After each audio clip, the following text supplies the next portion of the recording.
हमारी सोसाइटी में एक बहुत बड़ा इशू है कि हमारे यहाँ लोग आज भी मेंटेलिटी लोगों की ऐसी है कि हमारे यहाँ सेक्स ऑफ द चाइल्ड के लिए फीमेल को ब्लेम किया जाता है। बहुत जगह डाइवोर्स हो जाते हैं। एक बहुत बड़ा सोशल इशू है कि नहीं बेटा नहीं हुआ तो क्यों नहीं हुआ, लोगों को क्या क्या ताने फीमेल को सुनने पड़ते हैं। लेकिन आप सब बायोलॉजी के स्टूडेंट हैं, बायोलॉजिकली बात कितनी सही और कितनी गलत है ये बात आज आप लोग मेरे साथ कवर अप करोगे। देखिएगा बायोलॉजिकली ऐसा कुछ भी नहीं होता। क्यों नहीं होता बेटा? Sex of the baby depends on father because there is male is heterogamety. मतलब ये हुआ कि हमारे पास देखो दो तरह के क्रोमोसोम्स होते हैं, ऑटोसोम और एक एलोसोम। ऑटोसोम 22 पेयर होते हैं 23 में से, और ये दोनों में सेम होते हैं।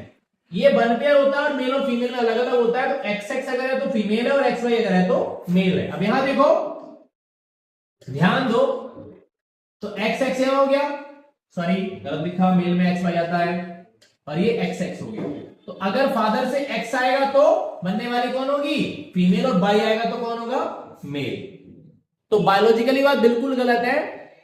50% चांस होते हैं फीमेल बनने के और 50% चांस होते हैं मेल बनने के। यहां कोई ऐसा ऑप्शन नहीं है कि जी नहीं कि फीमेल से ही ऐसा होता है। बिल्कुल ही मेल रिस्पॉन्सिबल होता है completely sex of the child के लिए। लेकिन कई बार आप देखो, अब आप सोच रहे हो जैसे किसी कपल को सिर्फ फीमेल फीमेल है तो क्या उसके पास बाई क्रोमोसोम नहीं है, या किसी को सिर्फ मेल है तो उसके पास एक्स नहीं है? ऐसा नहीं है बेटा।